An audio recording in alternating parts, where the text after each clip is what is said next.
Welcome to NHK's Radio English Conversation Program. I'm Marcia Krakauer. Hi, everybody. I'm Jeff Clark. We're here to enjoy learning English together.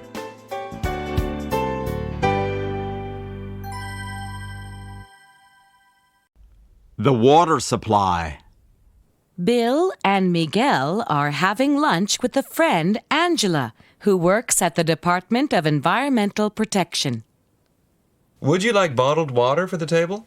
No, thanks. Straight from the tap for me. New York tap for me, too. Then I'll put in your order.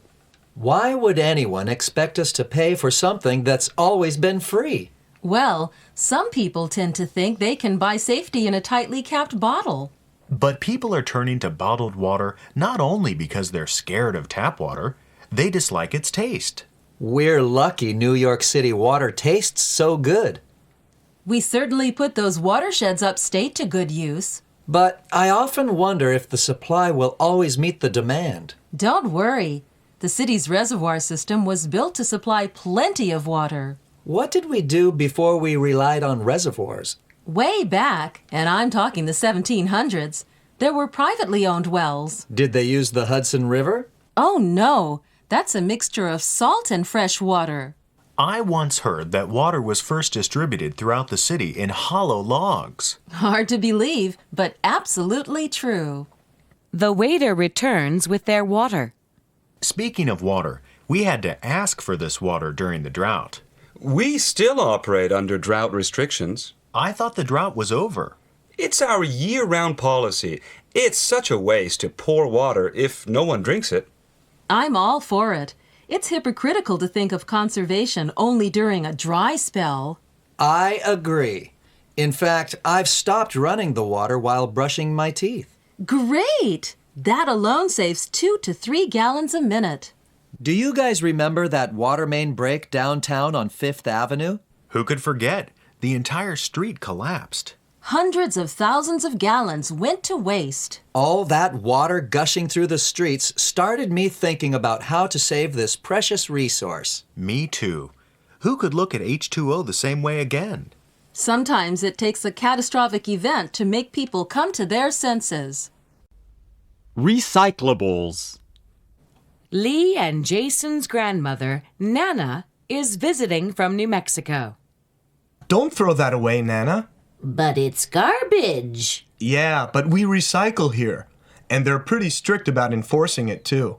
I'm not used to recycling. We just toss everything in the trash. That's funny.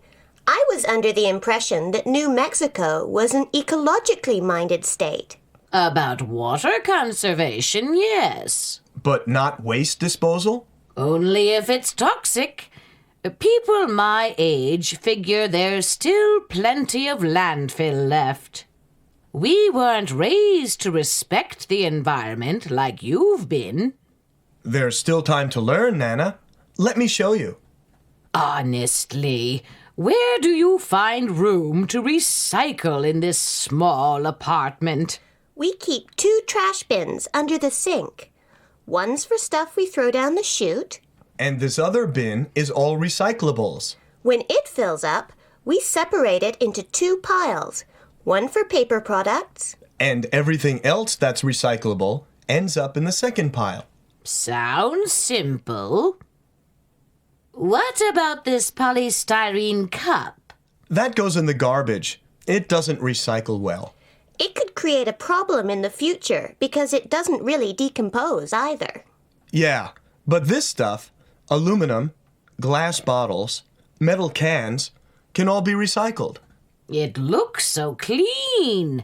Must you wash it before tossing it out? Those are the rules. Now, let's lug it all down to the basement.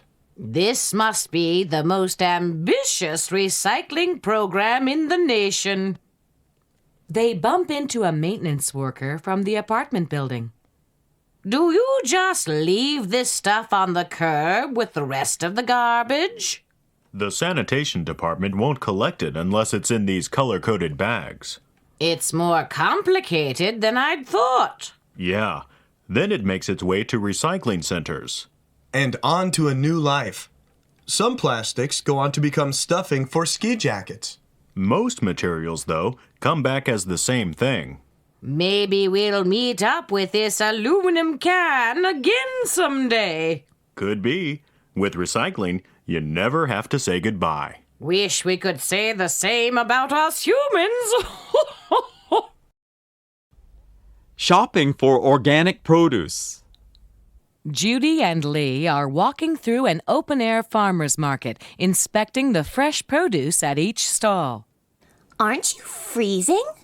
Spring can't come too soon for me. I don't mind it. Open-air markets have the best organic selection in the city. So do health food stores. Plus, they're indoors. But the people at these stands actually grow the produce. It does look fresh. Smell this rosemary. It doesn't get any fresher. What makes this food organic anyway? That's another reason we're here, to ask the experts. Judy and Lee talk with two organic farmers, Rebecca and Howard. Organic farming isn't just a job. It's our passion. These herbs definitely look loved, but they're also a bit pricey. It is counterintuitive. The more natural the food, the more expensive it is. But there's a good reason for it. Organic growers use far fewer chemicals than conventional growers. So everything you sell is chemical-free? Well, there may be some spillover from a neighboring field. But we've minimized the risk of pesticides and herbicides. How can you harvest such perfect produce without pesticides? Well, the organic farming process requires a lot of tending by hand. Which explains the heavy price tag. Still, there's no doubt that your crops are tastier and more nutritious. And beyond that, they're not destroying the Earth's limited resources in the process. Precisely. In fact, we'd like to think the soil we work gets better year by year. Our real mission involves the health of the entire ecosystem. Judy and Lee are sitting at a cafe by the farmer's market. Talking to Rebecca and Howard reminded me of that 60s book by Rachel Carson. You mean Silent Spring? Right, that's it. She warned that pesticides were contaminating the world. It was a fringe idea then, but now it's so mainstream. Well, we've got baby greens, beautiful berries, even apple-fed pork. Now what'll we do? Go home and cook, I guess. Did I ever tell you I'm not much of a cook? Not to worry. A chef has assured me that cuisine is 70% ingredients, 30% technique. Well, so much has been said about saving our environment. Ecological awareness isn't merely a concern of nature lovers anymore. No. And yet, we still haven't stopped exploiting the natural habitat in a way that's been endangering the world's ecosystem. You know, Marcia, many of the irresponsible practices that environmentalists condemn have been around almost forever. Mankind has been messing up the ecosystem and creating deserts for a really long time. What's changed is technology. We now have the technological ability to mess things up on a much, much bigger scale. And if it means making money, that's what we do. I read an interesting article by a paleontologist about the plants and animals that may not make it to the end of the 21st century. Oh, I bet a majority of our current species will be gone by then. Quite possibly. For example, the wood of a tree that's been used for clarinets and the cane reeds used for clarinets, oboes, and saxophones may not be around for long due to overharvesting. What a loss for the musical world. And also truffles, which have been a delicacy since Greek and Roman times, might become extinct because, in order to keep them a delicacy, gourmet chefs have resisted all attempts to have them farmed. Wow, that's really self-defeating if it leads to their extinction. But even more alarming than the loss of individual species are the macro changes in the ozone level and global temperatures. True. I mean, we're in for some rough times in the coming decades. Well, Jeff, although we can't be too optimistic about what's in store for us in the next 100 years, I guess, on the other hand, there's no point in just worrying about it, is there? You're right, Marcia. This isn't the first time humanity's faced big challenges. So let's fasten our seatbelts and get ready for an eventful 100 years.